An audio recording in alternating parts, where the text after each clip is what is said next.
18ാം ലോക്സഭാ തിരഞ്ഞെടുപ്പുമായിട്ട് ബന്ധപ്പെട്ട വോട്ടെണ്ണൽ ഏതാണ്ട് പൂർത്തിയായിട്ട് വരികയാണ്.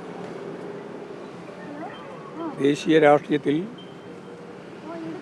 BJPയും NDAയും വലിയ അവകാശവാദങ്ങളാണ് ഉന്നയിച്ചിരുന്നത്. 370 മുതൽ 430 വരെ സീറ്റ് BJPക്ക് ലഭിക്കുമെന്നായിരുന്നു അവരുടെ കണക്കുകൂട്ടൽ. ആ കണക്കുകൂട്ടലുകളുമായി തട്ടിച്ചു നോക്കുമ്പോൾ വലിയ പരാജയമാണ് അവർക്കുണ്ടായത്. BJPക്ക് തനിച്ച് ഭൂരിപക്ഷം കിട്ടാത്ത ഒരവസ്ഥയാണ് നിലവിൽ വന്നിട്ടുള്ളത്.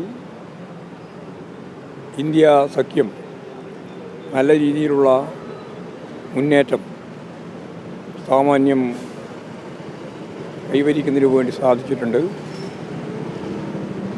തീർച്ചയായും ദേശീയ രാഷ്ട്രീയത്തിൽ ഫലപ്രദമായി ഇടപെടാൻ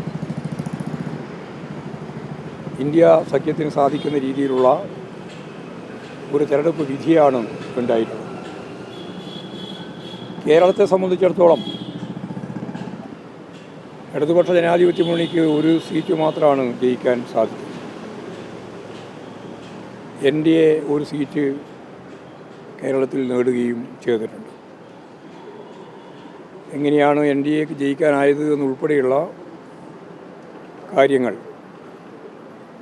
ഞങ്ങൾ ഇതുപോലെ വലിയ തോൽവി ഏറ്റുവാങ്ങാനിടയായിട്ടുള്ള കാര്യങ്ങൾ ഉൾപ്പെടെ എല്ലാം വിശദമായ പരിശോധനയ്ക്ക് വിധേയപ്പെടുത്തേണ്ടതുണ്ട്. തോൽവി ഞങ്ങൾ അംഗീകരിക്കുകയാണ്. തെറ്റുകുറ്റങ്ങളെല്ലാം നല്ലതുപോലെ സ്വയം വിമർശനപരമായി പരിശോധിച്ച് പാർട്ടി മുമ്പോട്ടേക്ക് പോകാൻ തന്നെയാണ് ഉദ്ദേശിക്കുന്നത്. 2019 തെരഞ്ഞെടുപ്പിൻ്റെ ഏതാണ്ട് ആ പാറ്റേൺ അനുസരിച്ചാണ് ഇപ്രാവശ്യവും കേരളത്തിൻ്റെ വിധിയെഴുത്ത് ഉണ്ടായത്. ജനങ്ങളുടെ നിലപാടിനെ സ്വീകരിച്ചുകൊണ്ട് ഉള്ള കാര്യങ്ങളെല്ലാം വസ്തുനിഷ്ഠമായിട്ട് പരിശോധിച്ച് ഞാൻ നേരത്തെ പറഞ്ഞതുപോലെ തിരുത്തേണ്ടുന്ന കാര്യങ്ങളെല്ലാം തിരുത്തി പാർട്ടിയെ ശക്തിപ്പെടുത്തി ഇടതുപക്ഷ ജനാധിപത്യ മുന്നണിയെ ശക്തിപ്പെടുത്തി മുന്നോട്ടേക്ക് പോവുക എന്നുള്ളതാണ് അഭിമാനമായിട്ടുള്ള കാര്യം. അതാണ് ഞങ്ങൾ ഉദ്ദേശിക്കുന്നത്. ഈ തൃശ്ശൂരിലെ BJPയുടെ വിജയം കോൺഗ്രസിൻ്റെ വലിയ വോട്ട് വിഹിതം BJPയിലേക്ക് പോയി എന്നാണ് കാണിക്കുന്നത്. അല്ല, അത് സംബന്ധിച്ചൊരു വിശദമായ പരിശോധനയൊന്നും നടത്താൻ ഇപ്പോഴും സാധിക്കുന്നതല്ലെങ്കിലും മാധ്യമങ്ങൾ പറഞ്ഞിട്ടുള്ളത് ഏതാണ്ട് 1 ലക്ഷത്തോളം വോട്ട് കോൺഗ്രസ്സിന് അവിടെ കുറഞ്ഞിരിക്കുകയാണ്. ഏതാണ്ട് അത്രത്തോളം വോട്ട് BJPക്ക് അധികമായിട്ട് കിട്ടുകയും ചെയ്തിരിക്കുകയാണ്. അതിൽ കുറഞ്ഞ വോട്ട് കിട്ടിയിരിക്കുകയാണ്. അതിൻ്റെ വിശദാംശങ്ങൾ പരിശോധിക്കേണ്ടതുണ്ട്. ഏതാണ്ട് ഉള്ള നമ്മുടെ മുമ്പിൽ വരുന്ന കാര്യങ്ങൾ മാത്രം വെച്ചിട്ടല്ല, അതിൻ്റെ എല്ലാ വശങ്ങളും പരിശോധിച്ച് BJPയെ വിജയിപ്പിക്കാൻ നിയമം പോലെ അസംബ്ലി തെരഞ്ഞെടുപ്പിൽ ജയിച്ചത് അങ്ങനെയാണ്.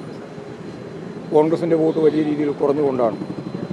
അതുപോലെ എന്തെങ്കിലും ഇവിടെയും സംഭവിച്ചിട്ടുണ്ടോ എന്ന കാര്യം ഗൗരവപൂർവ്വം പരിശോധിക്കുന്നതാണ്. ഇന്ത്യ സഖ്യം മുന്നേറിയെന്ന് CPM പറയുമ്പോഴും കോൺഗ്രസിൻ്റെ ഭാഗത്തുനിന്ന് പറയുന്നത് സംഘപരിവാറിലേക്ക് NDA തകർക്കാൻ കോൺഗ്രസ് ഇല്ലാതെ മറ്റാർക്കും പറ്റില്ല എന്നാണ് അല്പസമയം മുമ്പ് VD സതീശൻ നടത്തിയ മാധ്യമ. ഇന്ത്യ മുന്നണിയുടെ ഭാഗം തന്നെയാണല്ലോ കോൺഗ്രസ് ഉൾപ്പെടെ ചേരാതെ ഇന്ത്യയെ സംബന്ധിച്ചിടത്തോളം ഇന്ത്യ എന്ന് പറയുന്ന മുന്നണിക്ക് മുന്നോട്ടേക്ക് പോകാൻ സാധിക്കില്ല എന്ന് ആർക്കറിയാതെ അതിപ്പോഴും പ്രത്യേകിച്ച് പറയേണ്ട കാര്യമുണ്ടോ? ഈ കിട്ടിയ 18 സീറ്റും അതായത് അവരുടെ മാത്രം അവകാശവാദമായിട്ടാണ് ഇപ്പോൾ ഉന്നയിക്കുന്നത്. അല്ല, മാത്രം വിജയമായിട്ടാണ് ഒരുപക്ഷെ. അല്ല, അവർ 18 സീറ്റ് ജയിച്ചതിൽ ഇടതുപക്ഷ ജനാധിപത്യ മുന്നണിയുടെ പിന്തുണയില്ലല്ലോ.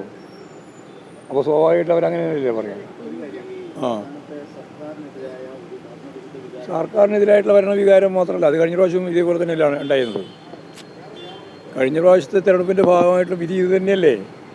അതിൽ നിന്ന് വ്യത്യസ്തമായ ഒരു സ്ഥിതി ഉണ്ടല്ലോ. എന്നിട്ട് ഞങ്ങൾ തദ്ദേശ സ്വയംഭരണ സ്ഥാപനങ്ങളിലും അതിനുശേഷം നടന്ന അസംബ്ലി തെരഞ്ഞെടുപ്പിലും രണ്ടാമത്തെ ഗവൺമെൻറ് തന്നെ അധികാരത്തിൽ വരുന്ന സ്ഥിതി ഉണ്ടായിട്ടുണ്ടല്ലോ. അതുകൊണ്ട് അതൊന്നും അത്ര കാര്യമായിട്ട് പറയുന്നതല്ല. ഞങ്ങളിനി ഗവൺമെൻറ് സംവിധാനത്തിൻ്റെ ഭാഗമായിട്ടും പരിശോധിക്കേണ്ടതുണ്ടെങ്കിൽ അത് ഉൾപ്പെടെ ഞാൻ അതല്ലേ പറഞ്ഞത് എല്ലാ തരത്തിലുള്ള പരിശോധനയും പാർട്ടി അതുപോലെ ഇടതുപക്ഷ ജനാധിപത്യ മുന്നണി നടത്തുന്നുണ്ട്. ആയിരുന്നു. അതൊക്കെയായിരുന്നു. അതെ, അതെല്ലാം സ്ഥാനാർത്ഥി നിർണയം, അതുപോലെ തന്നെ സംഘടനാ പ്രവർത്തനം, രാഷ്ട്രീയ പശ്ചാത്തലം ഉൾപ്പെടെയുള്ള മുഴുവൻ കാര്യങ്ങളും വിശദമായിട്ട് പരിശോധിച്ച് ആവശ്യമായ നിലപാട്, അതാ ഞാൻ പറഞ്ഞത്, എന്തെങ്കിലും തിരുത്തേണ്ടതുണ്ടെങ്കിൽ തിരുത്തി, ഉൾക്കൊള്ളേണ്ടതിൽ ഉൾക്കൊണ്ട് അങ്ങനെയല്ലേ പാർട്ടി മുമ്പോട്ടേക്ക് പോവുക. ഞങ്ങൾ 100% ശരിയാണ് എന്ന് പറഞ്ഞുകൊണ്ടല്ലോ മത്സരിക്കുന്നതും പ്രവർത്തിക്കുന്നതും എല്ലാം. ജനങ്ങളാണ് എല്ലാറ്റിൻ്റെയും അവസാനത്തെ വിധി. ആ വിധി ഞങ്ങൾ അംഗീകരിക്കും.